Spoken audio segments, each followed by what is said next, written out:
Ayan mga tol, isang mapagpalang umaga sa ating lahat, no? So, kakarating ko mga tol dito sa lugar ng aking ina. At binisita ko yung asawa ko at mga anak ko mga tol. Dahil tumawag yung asawa ko kagabi mga tol na may iniinda daw siyang karamdaman. So, ngayon ay andito ako sa clinic mga tol.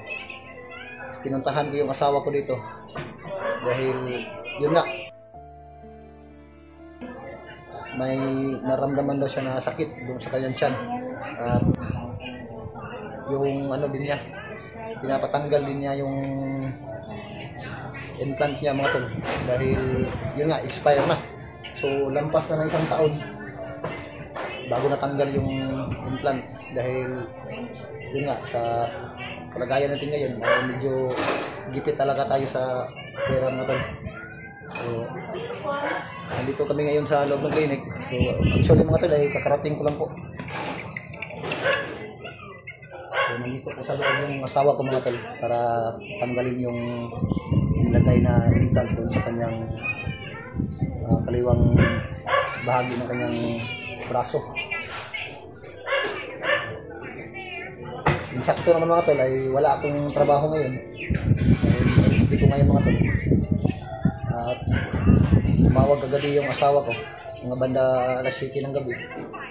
Ngayon, parang nahihirapan na siya na huminga. Kaya dinari akong pumunta dito sa lugar ng aking mama para yun, para maalaman ko din yung kalagayan ng aking asawa. At nabisita ko rin yung mga anak ko.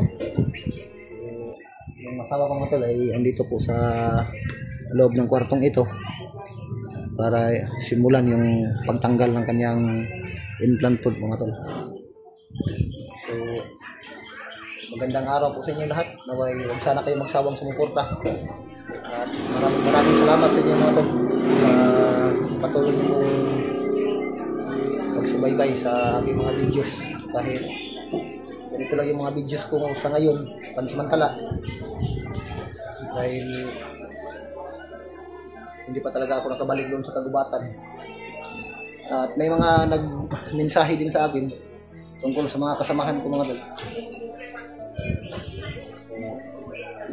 Kinalulungkot ko po mga tol ay hindi pa talaga ako makabalik doon sa kagubatan. Dahil may nagtatanong din sa akin kung bakit daw na hindi na raw ako nag-explore doon sa gubat para samahan yung mga kasama ko.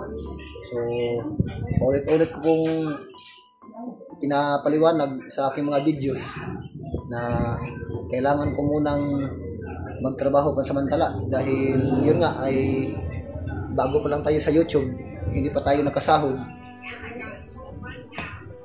So, kailangan talaga na uunahin yung ating kapakanan ng ating pamilya.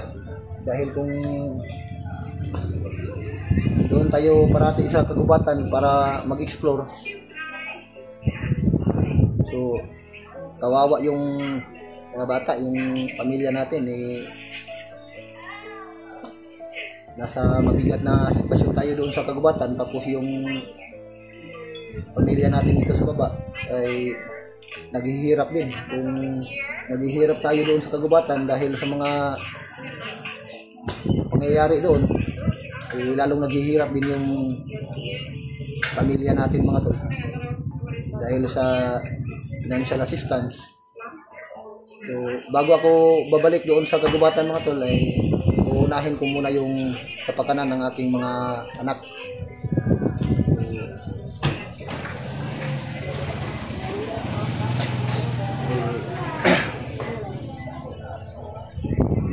Kailangan ko talagang ipaliwanag dahil may ibang mga sulit nating tagahanga, mga supporters natin na hindi sila nakakaintindi tungkol sa kalagayan ngayon. At daw hindi ako nagbalik doon sa kagubatan, kailangan daw ng tulong ng aking mga kasama doon dahil nga sa mga pangyayari na nagaganap doon. Pero ulit-ulit kong sinasabi sa aking mga videos na uunahin ko muna yung isolve yung problem ng aking pamilya. So, pero after nito mga tol, kapag kaawaan tayo na magkaroon tayo ng mga biyaya,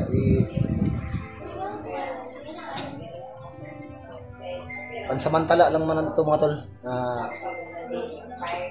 nagtatrabaho muna tayo. So huwag kayong mag-alala mga tol, after nito ay babalik talaga ako sa kagubatan para samahan yung mga kasama ko na nangangailangan din ng tulong, lalong-lalo na ngayon kinakaharap nila problema.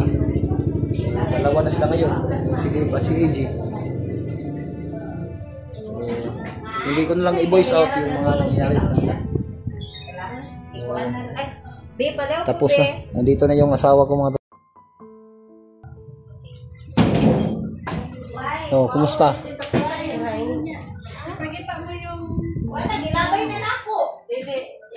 Ito yung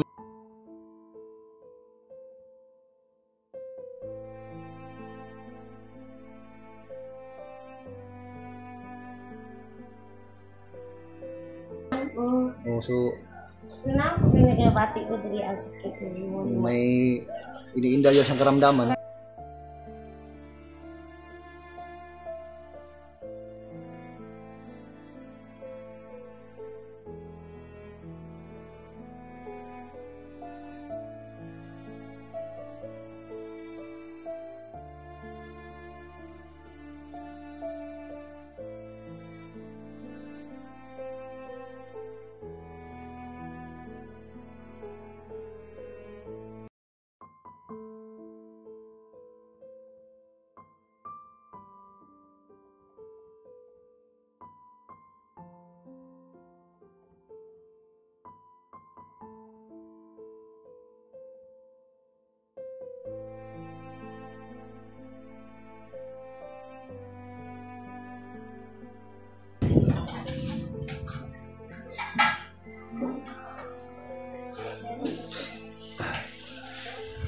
So, yung asawa ko mga tol ay sinamahan ng aking kapatid na babae patungo dito sa clinic. So, kakarating ko lang.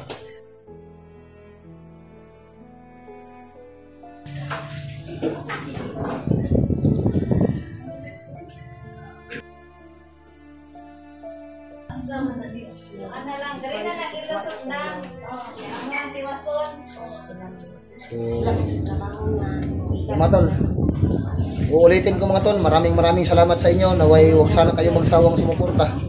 So patuloy niyo sanang subaybayan yung aking mga video.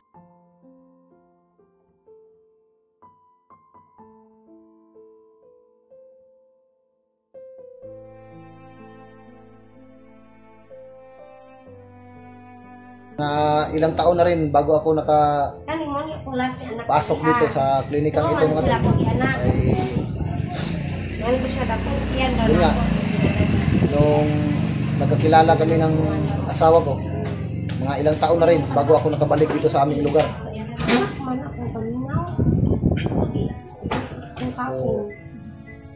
Huwag kayong mag-alala mga tol dahil hindi ako nag-video sa mga pwede naming daanan para hindi kami na mamonitor ng mga yun nga, alam na ninyo.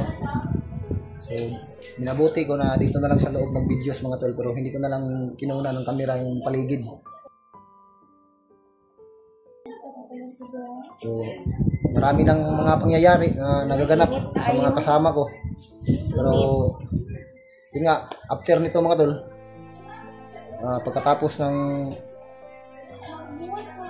linggong ito o sa susunod na araw, ay magbalik explore na po ako sa kagubatan mga tol. So abangan nyo na lang mga tol yung pagbalik akyat ko sa kabundukan.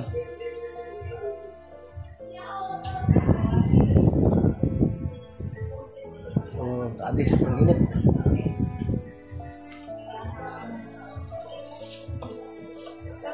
Yung pagtawag ng aking asawa mga tol, banda alas 7 ng gabi, ay agad akong umalis sa bahay patungo dito sa lugar na kinalalagyan ko ngayon para makita yung kalagayan ng aking pamilya.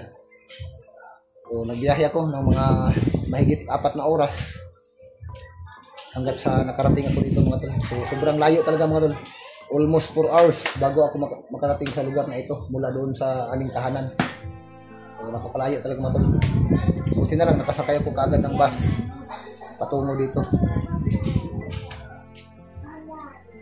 So, ano, kumusta? Ha? Masakit? Oh, ito yung mga tol. Umay naman yung sa mga. Ha?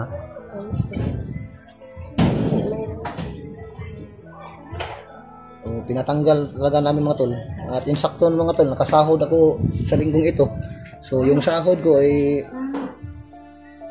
tama-tama lang pangbayad sa pagtanggal nito mga tol. Dahil yun nga, nasa gipit tayong kalagayan ngayon mga tol. O di bali na kung magastos tayo, importante safe yung asawa ko mga tol. Pero may kunting natira naman akong pira dito para maiiwan ko sa kanila, para may maibili din naman sila ng mga pagkain bago ako babalik doon sa trabaho ko mga tol.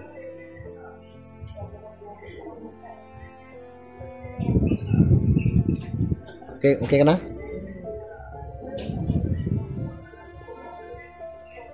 Inaantok si Bunso. Yung ate ko na babae yung naghatid dito sa kanila mga tol. So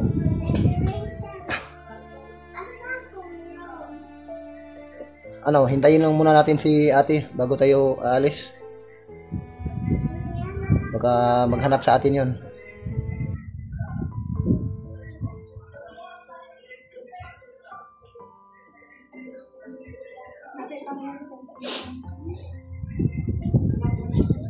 So, nalungkot si Bunso mga tol.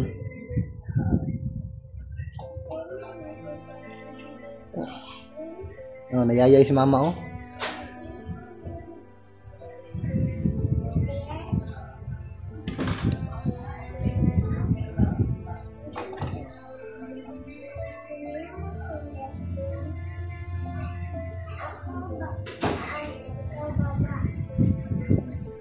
Okay na ka?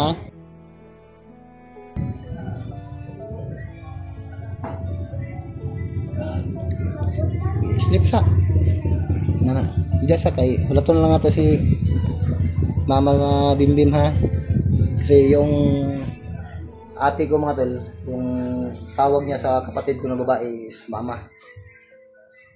So habang naghihintay kami sa aking kapatid na babae ay dito muna kami pansamantala. So natapos na yung pagtanggal ng implant ng aking asawa mga tol, at buti na lang ay okay na yung asawa ko mga tol. Pero yun nga, yung tumawag siya sa akin ay medyo nag-alala talaga ako dahil nahihirapan daw siya na huminga.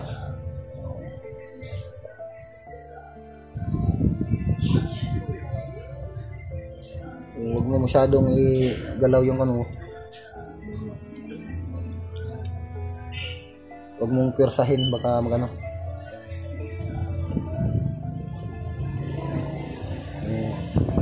Dalawa kong anak mga tol ay iniwanan na doon sa bahay ng aking mama.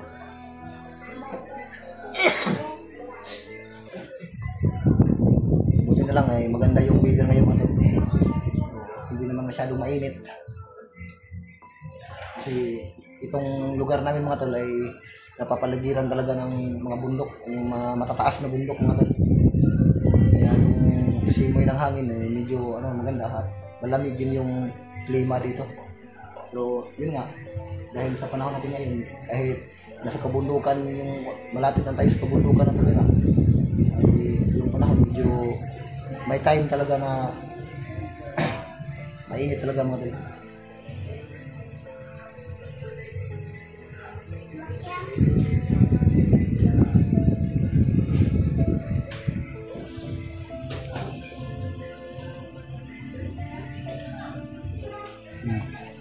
Tahimik yung asawa ko mga tol. Natakot kasi siya nung napanood niya sa Facebook mga tol ba, na anong nangyari nun?